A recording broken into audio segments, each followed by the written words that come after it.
Sugar, and my co-pilot Oliver. This is an 87 Ford E150 Econoline getaway van, and I've had it for 3 years now.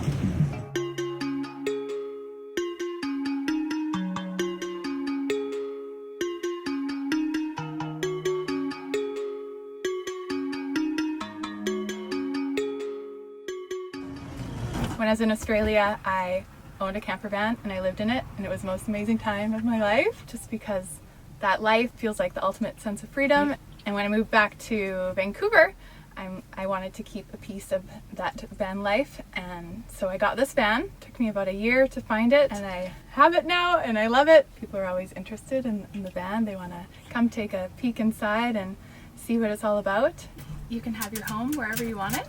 So let's say you want to live by the beach. You can drive there and live by the beach, or like I've driven to the river and the forest. Before I had a 9-to-5 office job and I hated it, and it's just like the same routine every day, but when you have a van, you're just like free to do whatever you want.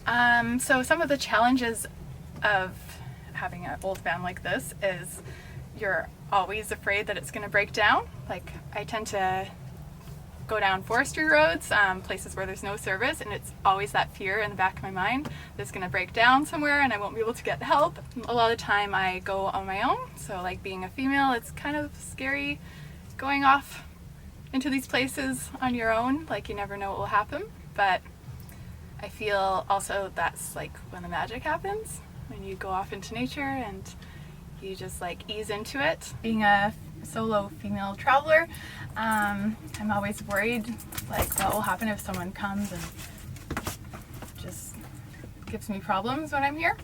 And you know what? I don't think it will be a problem because I could just drive away. This is my van security, Oliver. He will always let me know when someone's lurking around. He has quite the big bark, even though he's a cutie pie. He's good security. I've had him for 12 years. He looks like a forever puppy, but he's actually getting quite old. He's my best buddy. Finding places to park when you're in residential areas, like I'm always afraid that the cops are gonna come or something and they'll make me move. When I was in Australia living in a van, yeah, that was a big thing. People just said, just whatever you do, just don't open your door and then they can't ticket you. Kind of felt like I was a fugitive. Just like afraid the neighbors would complain and think I'm like this dirty hippie that wants to stay there forever. So I actually like left a note on my windshield just saying, oh, we're just from Canada, just visiting. Won't be here long. All the campsites were full, and yeah, didn't really have any issues. Yeah, most people would probably want a shower, which I have a solar shower that heats up in the sun, but there's no pressure. And a toilet. I used to have a toilet in here, but I just didn't like the idea of like shitting where I'm sleeping, so I took that out. I often go into nature, so there's bushes and that works. I find people like charge, they're way overpriced for what they should be, and I paid $4,700 for it, which isn't bad, but I've had problems along the way and I probably put in $3,000 of work. It's always stuff breaking in old vans. The interior was like already done, and then I just like added cute little things to make it my own. I would definitely recommend van life to other people, especially free spirits like myself. Yeah, just people that want to escape normal life and be free. And then the whole van life thing blew up on Instagram, and like I'm obsessed with vans and the interiors. So before I got this van, I didn't know anything about how to make it work. I didn't know for the first year how to even get the sink going with water running. And so it's all been a big learning process. The windows didn't work, so I tried to fix them myself. That didn't work out too well. Just like learning as you go, basically. And just how to like work the fridge, like everything. Everything is a big learning experience. YouTube is very helpful for those things. Just seeing how other people fix it and try to learn yourself. And worst comes to worst, you just go to a mechanic. My van is super old and no one really wants to work on it, so that was a challenge, trying to find someone that would even look at it to try and fix it. If I had to do it over, maybe I would get a newer van that people would work on, but I just love old vans so much. There's so much charm and they just look way cooler to me. This is the back of my van. So I have bins right here which I keep tarps and canned food, and I have a camping chair here. I have an inflatable boat so I can just dinghy around on it. I also have a tent back there for when I want to camp in the wilderness. Jerry can, 25-liter jerry can, just because my gas tank is only 40 liters and it runs out of gas quite quickly, so this is in case of emergency if there's no gas stations. I also have a portable stove. I don't really like to cook meat inside the van because it makes it smelly, so I'll cook my meat outside. And hula hoop.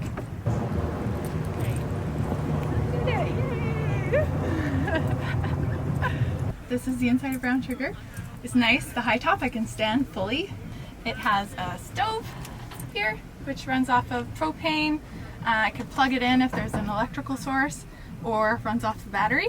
And then I have a fridge, which is empty right now, just a few drinks. And the sink here. To turn on the sink, I just have to crawl under here. There's like a switch hidden. The drain pipe is cracked, so I have to put a bowl so it doesn't like leak all under there. Running water, it's amazing. Actually, just learned how to make that work last summer. It's good to have plumber friends. Here's my bed. Especially when I travel with other people, I sometimes will convert this into a table and chairs, and then I'll make this my bed, just so there's like somewhere to hang out. I'll sleep up here. Sometimes nice and cozy and soundproof up here. This converts into a top bunk bed. It's good if you're like traveling somewhere where you're not really supposed to be sleeping, because you can sleep up there and no one knows you're even in there, so that's great. It's all storage up here. I have some books, 52 best day trips, like all kinds of travel type books, surfer magazines, like pots and pans, dishes. Here I have all my cutlery and like wipes. This is like the best. Oh, there's another van. This is the best thing on the road, just like wipes if you don't have a shower. Fire starter when I'm camping. This thing, it doesn't actually work. I need to figure it out. There's some fuses here and a plug that doesn't work. It's like an inverter. It says the battery's good, but I don't really know how to use it. I think it's broken. But this actually works. If I'm somewhere that has like an electrical outlet, I can plug my van in, so that's awesome. But most of the times I'm not in areas like that. So just to charge my stuff, I'll just like use the cigarette lighters, which isn't the best. Maybe one day I'll get solar panels. That'd be nice.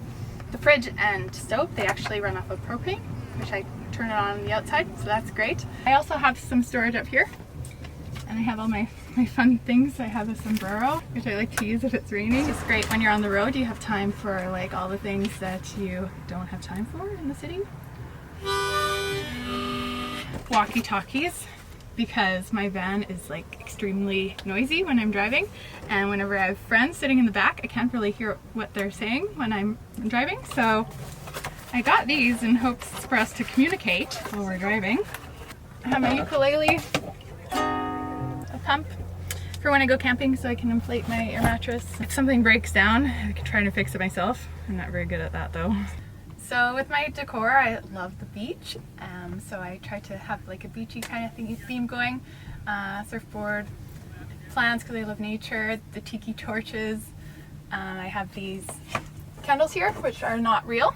I have a remote, so I can change the colors and it looks like real candles even though they are not. I love tie-dye, so I have like tie-dye sheet up here, tie-dye sarong hanging there for more privacy, and I love surfing. I suck at it, but I'm trying to get better. So when I go on surf trips, I just tuck my surfboard under here. I have a longboard under there right now. It's like surfing on pavement. So this is like my new toy that I'm trying to learn. So these are the solar powered lights that I have. They only actually work when it's dark. So this is where the water tank is when I want to fill it up. Just stick a hose in there. It makes my sink work. This is where the propane tank is. I have to turn this on here and then switch the fridge on inside. I have a boot brush, clean my shoes before going in. And then I have this awesome awning which works. It pulls out, and if I'm going to be staying in one spot for a while in nature, I'll pull it out. Thanks so much for hanging out with me and Brown Sugar and Oliver. My Instagram is gypsy.smiles.getaway.miles. Gypsy Smiles Getaway Miles. See you on the road. Thanks a lot. Be free and have fun. Don't sweat the small things. Just enjoy life.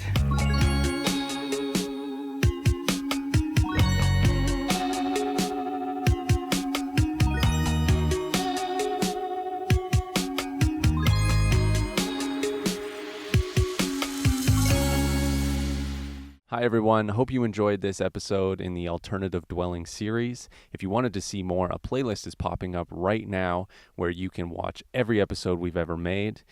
Don't forget to like this video and hit that subscribe button, and check out the links in the description if you want to support this channel and this show. And we'll see you next Monday for another episode of Alternative Dwellings.